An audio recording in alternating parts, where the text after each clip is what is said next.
మీ journalist Mallik వీక్షకులకు స్వాగతం, సుస్వాగతం. చాలా రోజుల తర్వాత మిమ్మల్ని కలుసుకోవడం నాకు చాలా సంతోషంగా ఉంది. ఆంధ్రప్రదేశ్లోని వివిధ ప్రభుత్వ శాఖల పనితీరును వీడియోల ద్వారా మీ ముందుకు వచ్చాను. అనంతరం రాష్ట్రంలోని వివిధ రాజకీయ పార్టీల పనితీరును గురించి మనం పలు వీడియోలో చర్చించుకున్నాం. ఇప్పుడు జాతీయ పార్టీ అయిన కాంగ్రెస్ పార్టీ ఆంధ్రప్రదేశ్లో ఎలా ఉందో మనం తెలుసుకోబోతున్నాం. కాంగ్రెస్ పార్టీ 2024లో రాష్ట్ర విభజన తర్వాత ప్రజల్లో తీవ్ర వ్యతిరేకత ఏర్పడిందన్న విషయం ప్రజలందరికీ తెలిసిందే. పార్టీ సీనియర్ నాయకులు ఎన్ రఘువీరారెడ్డి 2014 నుండి 2020 వరకు పార్టీ అధ్యక్షులుగా పనిచేశారు. రాష్ట్ర విభజన జాతీయ పార్టీ నిర్ణయమైన ఈ రాష్ట్రానికి జరిగిన ఘోర తప్పిదంగా ప్రజలందరూ భావించారు. అయితే ఆయన పదవీ కాలం హుందాగా నిర్వహించగలిగారు. ఇదే సమయంలో ఈ అనాలోచిత నిర్ణయం కారణంగా కాంగ్రెస్ పార్టీపై కోపంతో వైఎస్ రాజశేఖర రెడ్డి తనయుడు వైఎస్ జగన్మోహన్ రెడ్డి కొత్తగా పెట్టిన వైఎస్ఆర్ పార్టీలోకి అనేక మంది కాంగ్రెస్ పార్టీ సీనియర్ నాయకులతో పాటు సామాన్య కార్యకర్తలు సైతం వైఎస్ఆర్ పార్టీలోకి చేరిపోయారు. అనంతరం 2020 నుండి 2022 వరకు ఎస్ శైలజానాథ్ పార్టీ అధ్యక్షులుగా పనిచేస్తూ పార్టీ పుంజుకునేందుకు కృషి చేశారు. కానీ ఎంత ప్రయత్నించినా కాంగ్రెస్ పార్టీ రాష్ట్ర విభజన ఘటన ప్రజలు మర్చిపోలేని పరిస్థితి ఏర్పడింది. అందువల్లే కాంగ్రెస్ పార్టీ ప్రజల దరికి చేయలేని పరిస్థితి ఏర్పడింది. అనంతరం 2022 నుండి 2024 వరకు గిడుగు రుద్రరాజు పార్టీ అధ్యక్షులుగా పనిచేశారు. ఆయన ఒక సిన్సియర్ నాయకుడిగానే మెలిగారు తప్పితే పార్టీ ఏమాత్రం ఎదగని పరిస్థితి ఏర్పడింది. కాగా 2024 నుండి వైఎస్ షర్మిలను కాంగ్రెస్ పార్టీ అధ్యక్షురాలిగా నియమించడం జాతీయ పార్టీ చేసిన ఘోర తప్పిదంగా కాంగ్రెస్ పార్టీ సామాన్య కార్యకర్తలు కూడా భావించారు. ఎందుకంటే తెలంగాణలో వైఎస్ షర్మిల వైఎస్ఆర్ తెలంగాణ పార్టీ పెట్టి ఇప్పటి కాంగ్రెస్ పార్టీ ముఖ్యమంత్రి అయిన రేవంత్ రెడ్డిని, అప్పటి కాంగ్రెస్ పార్టీని, పార్టీ కార్యకర్తలను కూడా ఆమె దుయ్యబట్టారు. అనంతరం ఆ పార్టీ అక్కడ మనుగడ సాగించలేని పరిస్థితుల్లో ఆ పార్టీని తిరిగి కాంగ్రెస్ పార్టీలకి విలీనం చేసి ఆంధ్రప్రదేశ్లో కాంగ్రెస్ పార్టీ అధ్యక్షురాలిగా ఆమె నియమితులు కావడం ఈ పార్టీ పరంగా చాలా తప్పిదంగా భావించవచ్చు. కాంగ్రెస్ పార్టీకి ఇది తీరని నష్టాన్ని కలిగించింది. తనకు వైఎస్ జగన్ పై ఉన్న వ్యక్తిగత ఆస్తిపరమైన వివాదాల కారణంగా వైఎస్ జగన్ నే టార్గెట్ గా వ్యవహరిస్తూ కాస్తాకొస్తో కాంగ్రెస్ పార్టీకి ఉన్న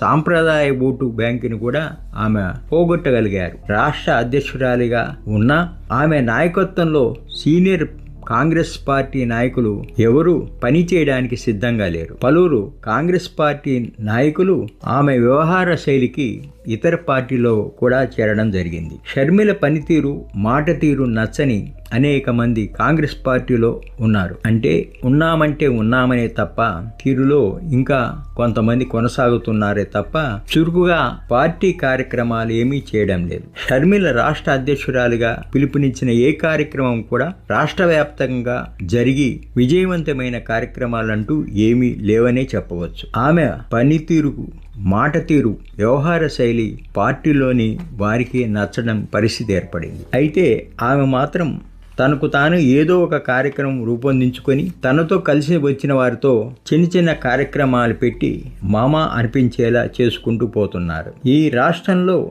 షర్మిల ఇంకొక కొంతకాలం పార్టీ అధ్యక్షురాలిగా కొనసాగితే ఆ పార్టీని మర్చిపోయే పరిస్థితి రాష్ట్రంలో నెలకొన పరిస్థితి ఏర్పడుతుందని రాజకీయ విశ్లేషకులు భావిస్తున్నారు. వైఎస్ జగన్ ముఖ్యమంత్రిగా ఉన్నప్పుడు తీవ్రస్థాయిలో విమర్శించిన రాష్ట్రంలో ఇప్పటికీ ప్రభుత్వ అధినేత చంద్రబాబు పైన గాని, కూటమి భాగస్వామి అయిన పవన్ కళ్యాణ్ పైన గాని, వారి పార్టీలపై గాని ఎలాంటి విమర్శలు చేయక ఇప్పటికీ ప్రతిపక్షంలో ఉన్న జగన్మోహన్ రెడ్డిని, ఆ పార్టీని టార్గెట్ చేసి మాట్లాడడం జరుగుతున్నది. అధికార పార్టీ అయిన తెలుగుదేశం పార్టీలో జరుగుతున్న ప్రజా వ్యతిరేక విధానాలను ఆమె ఎండగట్టలేకపోతున్నారు. అది ఆమె బలహీనత అని సామాన్యులు సైతం భావిస్తున్నారు. ఆమె మీడియా సమావేశం తప్పితే ఏమీ చేయలేని పరిస్థితి ఏర్పడింది. రాష్ట్రంలో ఉన్న అనేక సమస్యలపై కాంగ్రెస్ పార్టీ అధ్యక్షురాలిగా ఏ పోరాటం చేయలేకపోతున్నారు. నెలకో 2 నెలలకో ఒకసారి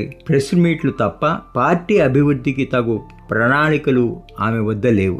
జాతీయ విషయంలో నెలకో 2 నెలలకో కాంగ్రెస్ పార్టీ భారతీయ జనతా పార్టీకి ఉన్న వైరాన్ని మాత్రం అప్పుడప్పుడు ఆమె ప్రస్తావించి విమర్శించడం జరుగుతున్నది. బహుశా రాష్ట్రంలో షర్మిల సేవలు 2026 ముగింపులో ముగిసిపోతుందని కాంగ్రెస్ పార్టీ వర్గాలే చెబుతున్నారు. 2 ఏళ్ల కంటే పదవి కాలం పెంచని కాంగ్రెస్ అధిష్టానం ఈమెను ఇంకొన్నాళ్లు భరించకపోవడమే మంచిదని భావిస్తున్నారు. రాష్ట్రంలోని 28 జిల్లాల్లో ఒక్క జిల్లాల్లో కూడా కాంగ్రెస్ పార్టీ అనుకూలంగా ఉన్న జిల్లా అనేది లేకపోయింది. జిల్లా స్థాయిలో నియమితులైన పార్టీ అధ్యక్షులు కూడా పెద్దగా చురుకుగా పాల్గొనలేని పరిస్థితి ఏర్పడింది. ఒక్క ప్రకాశం జిల్లా తప్ప. పార్టీ నాయకులు ఉన్నారనే రీతిలో కార్యక్రమాలు ఎక్కడా జరగడం లేదు. రాష్ట్రంలో కాంగ్రెస్ పార్టీ పనితీరులో మార్పు లేకుంటే మరో దశాబ్దం వరకు కూడా ఆంధ్రప్రదేశ్లో కాంగ్రెస్ పార్టీ అధికారం చేపట్టడం అటుంచి కనీసం కాంగ్రెస్ పార్టీ అనేది ఒక బలమైన పార్టీ అని అనిపించకపోనే స్థితి ఏర్పడదని చాలామంది విశ్లేషకులు భావిస్తున్నారు. రైతులకు, మహిళలకు, కార్మికులకు అండగా ఉంది. కార్యక్రమాలంటూ ఏమీ చేపట్టలేకపోవడం జరుగుతున్నది. గ్రామీణ స్థాయిలో బలమైన పార్టీ కార్యకర్తలు పెరిగేందుకు చర్యలు తీసుకోవడం లేదు. యువత పార్టీలో చేరేందుకు తగు మార్పులు చేర్పులు చేయాల్సిన అవసరం ఉంది. పార్టీలో ఉన్న కేడర్లో అక్కడక్కడ అంతర్గత విభేదాలు తొలగించే చర్యలు కూడా చేపట్టడం పరిస్థితి ఈ పార్టీలో నెలకొనుంది. రాష్ట్ర కాంగ్రెస్ పార్టీకి సీనియర్ అయిన వ్యక్తి యువతను కలుపుకొని వెళ్లే నాయకత్వం ఈ పార్టీకి రాష్ట్రంలో ఎంతో అవసరమై ఉందని కాంగ్రెస్ పార్టీ సిన్సియర్ నాయకులు కోరుకుంటున్నారు. మరో అంశంతో త్వరగా మీ ముందుకు వస్తాను. ఈ వీడియోపై మీ అమూల్యమైన అభిప్రాయాలను తెలియజేయండి. ధన్యవాదాలు. మీ జర్నలిస్ట్ మలిక్.